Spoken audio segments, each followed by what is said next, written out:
If you're looking at a cruising boat that seems perfect, except for one compromise, this video is for you. In the next few minutes, I'll show you how to decide whether that compromise is genuinely acceptable and what else you agree to when you buy it. Noel and I have bought boats in Australia, America and Europe, and we've made this mistake ourselves. We once bought a 51-foot fiberglass boat in America, in San Francisco. She was extremely appealing, she was within budget, and in most respects she was almost exactly what we had been looking for. There was one feature that concerned Noel from the beginning. She had a broad, fairly flat transom. Because we intended to cross oceans, Noel was concerned about how she might behave in large following seas and the possibility of broaching. We knew about it. We didn't discover it after buying her. We discussed it and we bought the boat anyway. That distinction matters because people often imagine that poor boat buying decisions happen when somebody overlooks something obvious, an obvious problem. But it ain't that simple. You see the concern, you understand it. Then, because so much else about the boat feels right, you begin treating it as less important than it was when you wrote the original criteria.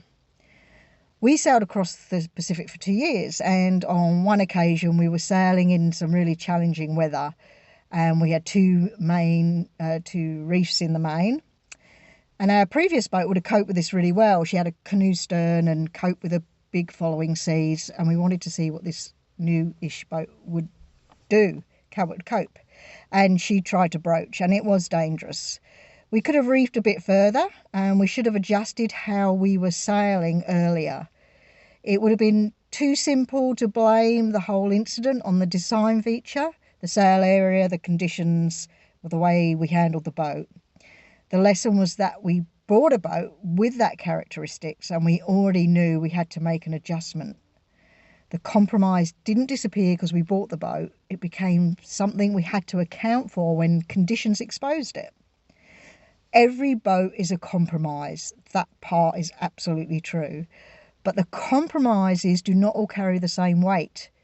A small galley may change how you prepare food. A deeper draft may reduce the places you can comfortably enter. A larger boat may increase marina maintenance and replacement costs.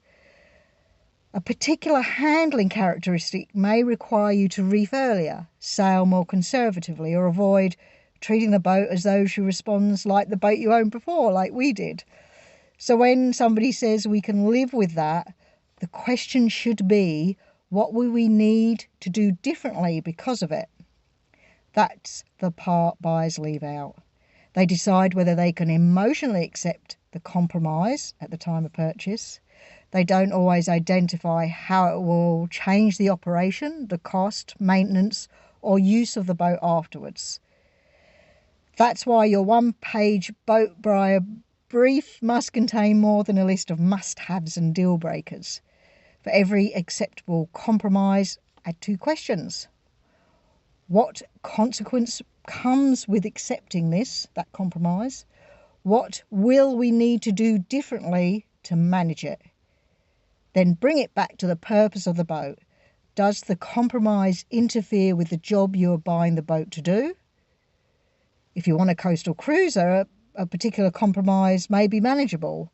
If you want to cross oceans, live aboard full-time or regularly sail short-handed, the same compromise may carry much more weight.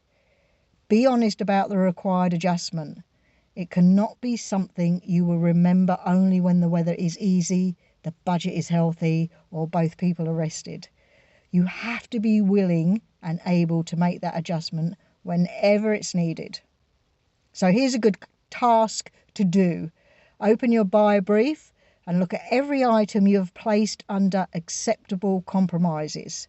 And beside each one, write down, this means we will need to, and complete that sentence honestly.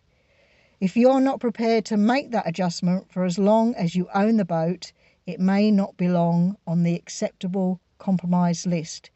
It may belong under the deal breaker.